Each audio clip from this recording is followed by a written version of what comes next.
भारतीय मजदूर संघ बायग सिमुं मानजाक TSECL नि सेबक खायनाय संघ नि उलथाम बिसिकथाम उल उलंनाय हाक्टर बेरेमनि कुथुमुं पान्डा कक्टिसाला संसाजाखा भगत सिंह युवा आवास ओ कुथुमुं पान्डाओ कासको उंगै मानजाक फाइका अनुप आचार्य बनो कारिबो मानजाखा भारत हाक्टर बेरेमनि जोंफेरां महासंघनि महामंत्री किशोरी लालजी तै मानजाखा प्रदेशनि सभानेत्री देवश्री कलयतै जुदा जुदा आदं रक तिरनि अ कुथुमुं पान्डा बसकांनि बिसिकथामनि बागै गताल कमिटि बहायनो खालायजाखा आबै बाक्सना हास्ते हापांनि थारिव कियासक सानमुं रक ति बहायनो बरतिनि अ कुथुमुं पान्डाओ कक सालायका कक नारनाय रक। हमारे जो BMS के जो सारे यूनियन से 3 साल के बाद इसका वक्त खत्म होता है, उसके बाद अधिवेशन के द्वारा नए पदाधिकारी और कार्यकर्ता चुना जाता है कमेटी के लिए अगले 3 सालों के काम करने के लिए। अभी हमारा ये तीसरा ट्रिनियल जो कॉन्फ्रेंस है, उसमें अभी नया प्रेसिडेंट बनेगा, जनरल सेक्रेटरी आएगा, वाइस प्रेसिडेंट आएगा, जॉइंट सेक्रेटरी आएगा, कैशियर आएगा, ऑफिस सेक्रेटरी आएगा और एग्जीक्यूटिव मेंबर्स और इनोवेटिव मेंबर्स भी रहेगा। इन लोगों ने अपने BMS के जो हमारा कार्य पद्धति है, जो गाइडलाइन है, जो क्राइटेरिया है, जो प्रोटोकॉल है, उसको ध्यान में रखते हुए अगले दिन हमारा राष्ट्र के लिए और संगठन के लिए काम करेंगे। यहाँ से क्या संदेश देंगे उन कार्यकर्ता को जो लोग काम कर रहे हैं? कार्यकर्ता के लिए हमारा संदेश ये रहेगा,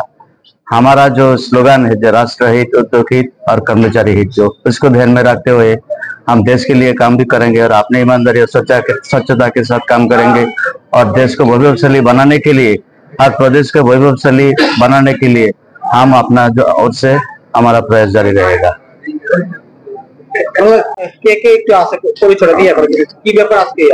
आज के हमारे त्रिवार्षिक राज्य सम्मेलन, সেই সম্মেলন উপলক্ষে দিল্লি থেকে আসছেন আমাদের বিদ্যুৎ মহাসংঘের মহামন্ত্রী কিশোরী লাল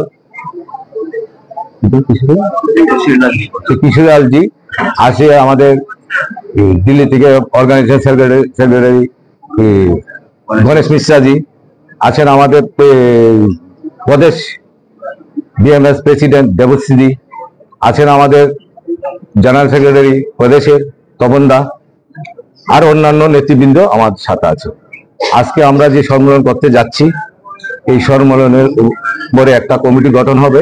সেই কমিটি রাষ্ট্রহিত, উদ্যোগ হিত এবং কর্মচারী স্বার্থে কাজ করবে, সেটাই আমি আশা রাখি এবং গভর্নমেন্টের পক্ষে কাজ করবে, গভর্নমেন্টের বিপক্ষে কাজ করবে না। আমাদের এই যে সংঘ, আমাদের যে BMS ভারতীয় মজদুর সংঘ যেমন আন্দোলন করতে জানে, আদায় করতে জানে, সেমন সরকারের পাশে থেকে কাজ করতে জানে, জনসাধারণের পাশে থেকে কাজ করতে জানে। এই বলে আমি দুলাল দেবনাথ আপাতত এখন অবধি আমি জেনারেল সেক্রেটারি আছি, এরপর আমি কি আর থাকবো আমি জানি। হ্যাঁ, সরকারের কাছে আমরা একটা দাবি দাবা দেবো, এই দাবিতে 17 দফা দাবি আছে, সেই দাবিটা আমরা বুঝাই দেব, সেই দাবিটা অটোমেটিকলি সরকারের কাছে চলে যাবে। 17 দফা।